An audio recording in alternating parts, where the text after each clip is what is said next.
আসসালামু আলাইকুম। আজকের এই ভিডিওটা আমি বিএনপি এবং জামাতের প্রত্যেকটা তৃণমূলের বাইয়ের উদ্দেশ্যে বলতেছি। আমি যেহেতু টুকটাক রাজনীতিতে যুক্ত আছি, তো আমাকে অনেকেই বলে যে ভাই এই বিষয়ে নিয়ে একটু কথা বলেন, যেহেতু আপনার কথা বলার সুযোগ রয়েছে। তো দেখেন, বর্তমানে বিএনপি এবং জামাতের দ্বন্দ্ব কিন্তু চরমে। আপনারা ফেসবুকে সোশ্যাল মিডিয়া ঢুকলে দেখতে পান একদল আরেক দলের উপরে হামলা করছে, একদল আরেক দলের একদম অবস্থা খারাপ করে ফেলছে। কিন্তু আসলে এই বিষয়টা আপনারা যারা যারা তৃণমূল পর্যায়ে আছেন, যারা একদম মাঠ পর্যায়ে আছেন, আপনারা যারা এই বিষয়গুলো নিয়ে মারামারি করেন, আজকের এই ভিডিওটা আপনারা একটু কষ্ট করে হলে মনোযোগ দিয়ে দেখেন ভাই। তো দেখেন, আমি আজ থেকে 6 মাস আগের আমি একজনের বক্তব্য শোনাবো, যিনি বিএনপির স্থায়ী কমিটির সদস্য। আপনারা ওনার বক্তব্যটা একটু শোনেন। আর জামাত ইসলাম আর বিএনপি ফাইট করবো আমরা ভাই ভাই। তো তিনি কি বলছে? তিনি বলছে যে বিএনপি জামাত ভাই ভাই। তো তিনি যখন বিএনপি এবং জামাতের দ্বন্দ্ব চরমে, তখন তিনি এই কথা বলছে। তো আগামীকাল যদি শেখ হাসিনা ঘোষণা দেয় যে আমি বাংলাদেশে আসবো, তখন বিএনপি আর জামাত এক হয়ে যাবে। এখন যে যাই করতেছে না কেন ভাই, আপনারা বুঝেন না কেন রে ভাই? এটা হচ্ছে সরকারি দল আর একটা হচ্ছে বিরোধী দল। বিরোধী দল মানে কি রে ভাই? বিরোধী দল মানে কি বসে আরেক দলের সারাদিন সরকারি দলের পিছনে পাঁচাটা? এটা আপনারা বুঝেন না কেন ভাই? মাঠ পর্যায়ের তৃণমূলের নেতাকর্মী যারা আছে, তারা মারামারি করে, দাঙ্গা ফাঙ্গা বাজায়, একদম আন্দোলন করে সব সড়ক ব্লক করে ফেলায়। তো যারা সরকারি দল আছে তারা নিজেরাও সুযোগ দিচ্ছে যে বিরোধিতা করার জন্য। আর না হলে ওই জাতীয় পার্টি, এই জাপার মতো, যে শেখ হাসিনা যে বিরোধী দল বানিয়ে রেখেছিল, শেখ হাসিনা যেই কথা বলতো সে কথায় সেম টু সেম ওই কথাই। তো এইভাবে যদি জামাতকে যদি বিএনপি যদি এইভাবে পরিচালনা করে, বা জামাত যদি ওইভাবে যদি পরিচালিত হতে থাকে, তাহলে তো জামাতকে বিএনপির পালিত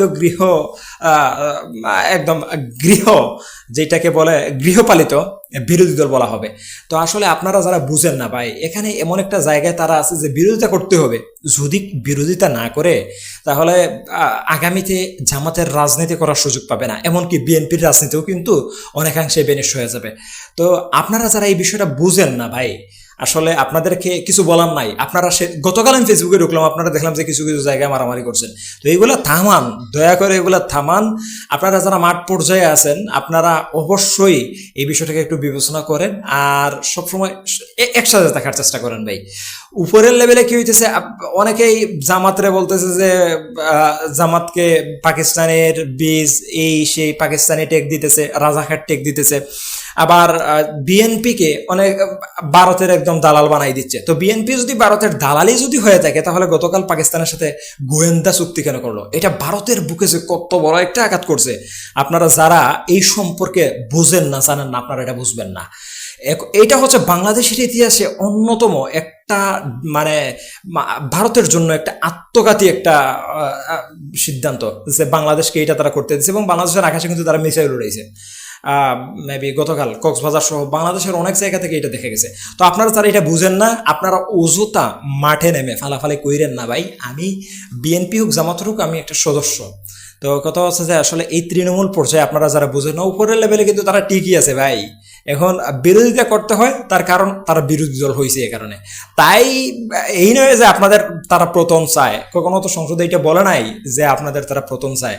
তো আপনারা এই উগ্রবাদিতা বন্ধ করেন, এবং আপনারা মিলেমিশে কাজ করেন, দেশটাকে অনেক সুন্দর করতে পারবেন। এবং কখনোই এক দল আর এক দলের ভিতরে ভাই, মাঠ পর্যায়ে আপনারা মাঠ পর্যায়ের কর্মীরা ভাই, যদি বাই চান্স যদি আওয়ামী লীগ আইসা যায়, তখন আপনিও শেষ, আমিও শেষ, সব একদম জায়গা মতো একদম ঢুকে যাইব। অতএব জেনে বুঝে শুনে কাজ করেন, দাঙ্গা হাঙ্গামার ভিতরে যায়েন না। সকলে ভালো থাকেন, সুস্থ থাকেন। আল্লাহ হাফেজ।